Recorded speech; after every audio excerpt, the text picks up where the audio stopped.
मुफ्ती साहब के बयानात के लिए मुफ्ती साहब के ऑफिशियल चैनल को सब्सक्राइब करें। जज़ाकल्लाह।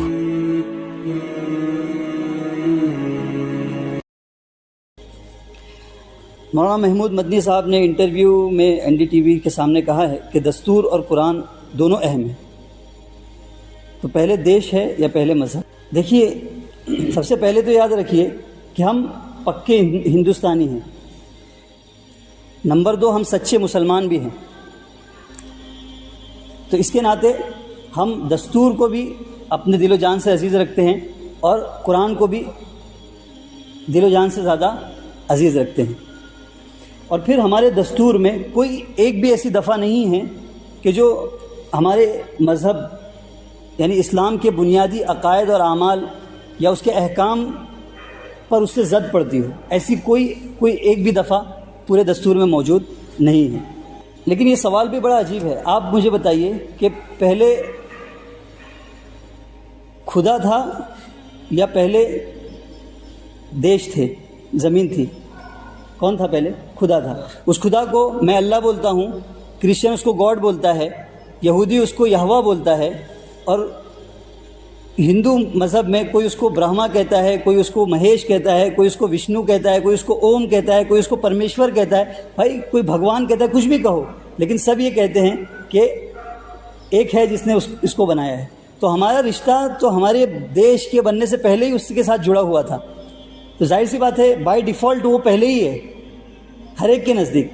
हम सिर्फ अपने पर्टिकुलर मज़हब की बात नहीं कर रहे हैं, हर एक के नज़दीक मज़हब, फेथ और खुदा ये पहले ही है और देश बाद में। और ये जो बाउंड्रीज़ है ये तो हमने बनाई है। और अभी बात चल रही है अखंड भारत की। अखंड भारत का मतलब ये सब मिला लेंगे तो देश हमारा बढ़ भी सकता है, घट भी सकता है। खुदा में कोई बढ़ोतरी और घटोतरी होगी क्या? खुदा तो इटरनल है, एब्सोल्यूट है, उसमें कोई कमी और कमी बेशी नहीं होगी। इसलिए जाहिर सी बात है, एक मुसलमान बल्कि एक मजहबी होने की हैसियत से हर एक का जवाब यही होना चाहिए कि हमारे नज़दीक पहले मज़हब है, पहले इस्लाम है, पहले दीन है, उसके बाद ही देश है। और अगर हमारे पास दीन, मज़हब और फेथ ना होता तो शायद इतनी अच्छी तरीके से देश के कवानीन को लोग फॉलो भी ना करते, क्योंकि मज़हबी ने हमको ये तालीम दी है कि तुमको अपने हुक्मरानों की बात मानना है और हर वो काम जो तुम्हारे शरीयत से, तुम्हारे इस्लाम से और उसके बुनियादी अकायद और आमाल और अहकाम से मुतसादिम ना हो उसमें तुमको, बल्कि बाज़ ऐसे उमूर जो शरीयत में मुबाह हैं, तुम करने की इजाज़त है, आप करो या मत करो, उसमें कोई हरज की बात नहीं, करेंगे तो भी कोई प्रॉब्लम नहीं। लेकिन अगर हमारा देश ये कह देता है, हमारा कॉन्स्टिट्यूशन ये कह देता है कि ये काम तुमको करना है, ऑब्लिगेटेड, फ़र्ज़ है तुम पर, तो शरीयत हमको कहती है कि तुम पर वो काम करना वाजिब है। एक मुबाह काम जिसका शरीयत में हमको इख्तियार था करने ना करने का, लेकिन हमारा कॉन्स्टिट्यूशन अगर कहता है कि ये काम तुम्हें नहीं करना है, तो शरीयत कहती है कि तुम अपने हुक्मरान की और उनके जो अहकामात हैं उसकी पैरवी करो। बताओ, हमारे पास अगर ऐसी तालीमात ना होती तो हम कॉन्स्टिट्यूशन की और दस्तूर की कमा हक कहू कैसे पैरवी कर सकते और उसको कैसे फॉलो कर सकते थे?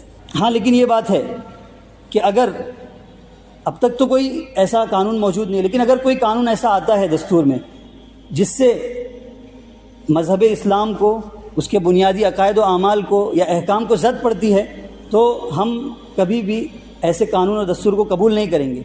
और इसको कबूल ना करने का फंडामेंटल राइट हमको हमारे दस्तूर ने खुद प्रोवाइड किया है। शुरू के आर्टिकल्स में जो फंडामेंटल राइट्स के आर्टिकल हैं उसमें हमको मजहबी आज़ादी दी गई है। इसलिए अभी जो वक्फ संशोधन बिल आया है, हम बिल्कुल उसको मानने के लिए तैयार नहीं है। उसकी वजह यही है कि एक तो ये कि हमारे मज़हब से मुतसादिम है, हमारे बुनियादी अकायद और आमाल और अहकाम पर इससे ज़द पड़ रही है, और दूसरे ये कि कॉन्स्टिट्यूशन ने हमको ये आज़ादी दी है। इसलिए मेरे हिसाब से हर जगह पर ये कहना कि दोनों ठीक है, ये भी सही है, वो भी सही है, ये बीच की राह इख्तियार नहीं करना चाहिए। बाज़ मौके में आपको खुलकर कहना चाहिए, जैसे इस मौके पर साफ कहना चाहिए था कि हम मज़हब पहले है, दीन पहले है और मुल्क बाद में है, हकीकी एतबार से भी, तबी एतबार से भी, हर एतबार से। تو میں سمجھتا ہوں کہ اس سوال کا جواب یہ ہونا چاہیے.